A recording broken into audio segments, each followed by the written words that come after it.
Hello everyone and welcome back. I hope you all had a beautiful Christmas and are preparing for an even better new year. But we're at the end of the year, end of the month, so it's time to check in one last time this year in 2023 on my small account. So we're going to turn our attention now to the screen and we're going to start in Robinhood and we'll take a look at the items there before we transition over to Thinkorswim. My plan has changed a little bit. When we last spoke, I had an exit plan that I'd kind of laid out for you in Medical Properties Trust, and that really hasn't transpired the way that I thought it might. So we're going to take a look at that on the chart and we'll go from there. For now, let's dive into Robinhood and take a look at everything. But you can see I'm down on the year to date from the time I started this small account strategy. You can see I'm down by $60. You can see what I've done here is I've rolled out. You see I got this 450 put. I rolled from the 550 put that you saw me in. I sold it just in the money, wanting to get assigned, and that was on December 29th or today. And I would have been assigned on those shares at $5.50. But as we got closer, it just price never really looked like it wanted to go much higher. So I ended up closing that put. And we'll see that here on the transactions tab in just a second. I ended up closing that put in favor of a further dated. I went out again by another 30 days to January 26th, and I opened the 450 put. I turned around and sold a 550 call, and it would basically be a break even. So I would be forfeiting that income that I've made if I do get assigned at the 550 call. But I feel like there's maybe more downward pressure ahead for Medical Properties Trust. Kind of a nice way to start off January is I'll have a $20 payment kind of waiting for me right there towards the first half of January. So that's nice. The cash secured put that I sold for $61 and I was able to close it. So I was able to get that for 64 cents and then I turned around and closed it for 55. So I made a $9 profit. Not much, but it added it to my bottom line. So I'm certainly not upset about it. There's the $100 I added in December, and then there'll be another $100 coming up here shortly. But that's everything for this month. So let's go ahead and turn our attention now over to the spreadsheet. Or actually, let's go ahead and take a look at Thinkorswim, talk about it real quick, what I think a Medical Properties Trust or Energy Transfer will do in the days ahead. Okay, so I've got Medical Properties Trust pulled up on the screen. I went ahead and left my analysis, my trend lines and things from the last time we spoke, and you can see that it's not really gone the way that I thought it would. While it still could, it's just going to be a much slower process, is what I'm ultimately guessing.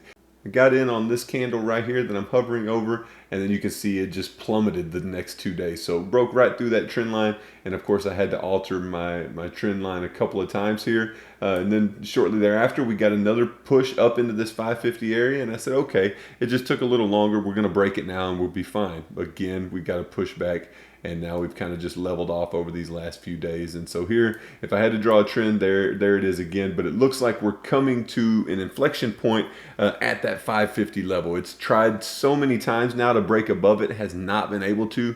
The more times it tries and fails, the less confident I am that it's going to end up breaking it. Hopefully the next time we get to it, we can break above it. But at this moment, I'm thinking it's likely going to take an interest rate cut from the Federal Reserve. And what they've announced, or what the kind of the general consensus is that interest rate cut isn't going to come for the first time until mid 2024. So who knows when that may happen, if it may happen, and who knows if it'll impact the share price for Medical Properties Trust here. But that's what it looks like now. My plan to exit this in early January has kind of faded, and so I'm not going to be able to get out. Looks like I'll be holding this bag a little bit longer, but it's not the end of the world. They still pay a dividend. I can still get the options income, and I'm still going to continue to collect that cash flow as we go forward. Let's take a quick look at Energy Transfer. And so you can see here in early December, I missed an opportunity to buy some more shares as it dipped down here, and then it of course would have done well for me because shortly after it dipped down, it rose back up above it. So I just got to do a better job keeping an eye. It's just never, from as far back as I can remember, it's just traded in this range. It seems like an eternity that it's just been in this area here. It hasn't gone higher, hasn't gone lower, because this is where I wanted to sell the put, and hopefully volatility would increase if price did start to fall down here. Of course, I don't want it to stay down there. I just want it to dip down there for a little bit, let volatility increase, and then possibly be able to sell a put there. But haven't been able to do it yet, and I missed the opportunity to buy 5 or 10 more shares at that level there. So we'll keep a close eye on that as we go ahead. Okay, so as I mentioned a second ago, you can see I have $221 in cash flow that I've generated on that $2,400. There's that Bitcoin transaction. I just labeled it as interest. And then I had the 450 put and the 550 put. I made $18 on the short 450 put, and I made $13 on the short 550 call. So we'll see in the days ahead what happens there. But let's take a quick glance at the income. So you can see December was considerably better than every month before it. Probably should have gotten more aggressive at some point prior to December, and then of course I would have eclipsed my goal. My exit plan kind of fell apart. I'm not expecting a major bullish run at this moment. Of course, I was expecting it last time, and price reversed. Now that I'm not expecting it, maybe price will go ahead and continue higher, and we can get out of here with a nice profit overall. Not to mention the cash flow that we've made along the way.